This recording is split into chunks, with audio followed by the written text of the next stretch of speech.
Hi, everybody. Just wanting to talk about my current fertility cycle. We are on frozen embryo transfer number 2. The cycle started for us a couple weeks ago now. I started, some of the prep, and I was on BCPs up until August 1st, I believe it was. I started my Lupron injections on July 26th.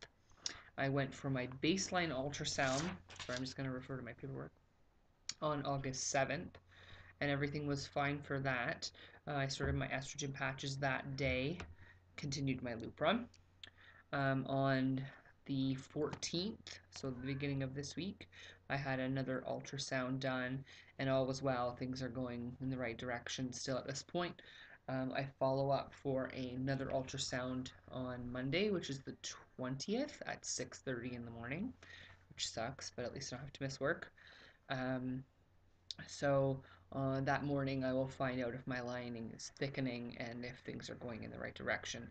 Then they will tell me whether or not I start my progesterone injections the next day and whether I'm supposed to stop the Lupron that day as well. So um, this cycle is the first time I'm doing progesterone and oil. So I'm not looking forward to it, to be quite honest. It's not a shot that I'm supposed to do myself because it's intermuscular. And I know a lot of people do it, but I just think if you're tightening the muscle, it's just going to hurt more. So it doesn't really make much sense to torture yourself more. My husband, who is not very good with needles, is going to try to give me the injections. He had a teaching session to learn how to do it, and we'll see what that brings. One of my friends is a nurse, and I'm hoping that, if all else fails, I will just switch the time I do it and graciously ask her to help me out.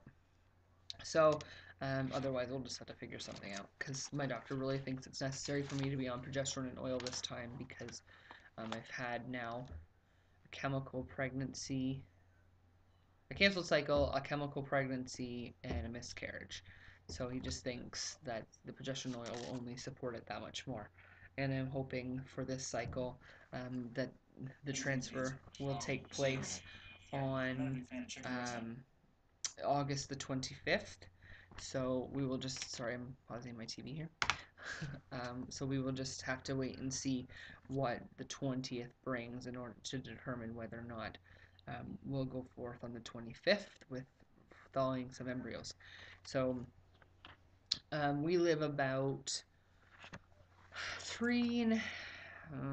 probably 4 hours, sorry, away from, or 4 hours and 20 minutes away from where our retrieval and transfers take place. So we have to travel there on the 24th likely and stay the night. And then my particular doctor prefers you to, stay still for 24 hours, which the last time it didn't really help my cause, and I felt like it was such a monumental waste of my day because we actually have to go to the Toronto area to have the transfer. So um, it just happens to be our son's birthday a few days later, and we'd like to take him to go do something fun while we're up that way, anyways, since we have to pay for the hotel room and whatnot. So I'm not quite sure what I'm going to do when it comes to resting after the transfer. My husband's going to stay at the hotel while I go get the transfer done so that he can be with our son, just so we don't have to really disrupt him too much because the last time he seemed to be quite affected by it actually. So I think what will happen this time is I'll just go have the transfer done, come back to the hotel room, chill out. He can take him swimming in the pool at the hotel or whatever the case may be. And then once I've rested maybe for a few hours or so, then I'll determine at that point what I feel like is best for our particular situation. I mean, I know girls who have gardened the rest of the day after their transfer or, gone and done a day's worth of activities and, were pregnant. So I think, there's a lot more contributing factors than just laying in bed for 24 hours. So basically, I think that's pretty much it for what our cycle is doing right now.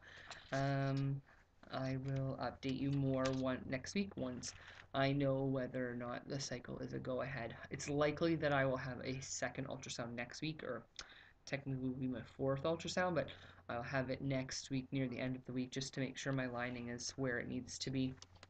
I'm now on 4 estrogen patches, um, and I leave them on for a couple days and switch them out for new ones. So I'm hoping, or I'm thinking that definitely by Monday my lining should be a lot thicker. I'm starting to feel a little bit more bloated, so I'm thinking that things are starting to work down there. So we'll just have to wait and see what happens. And I'm praying that this cycle works.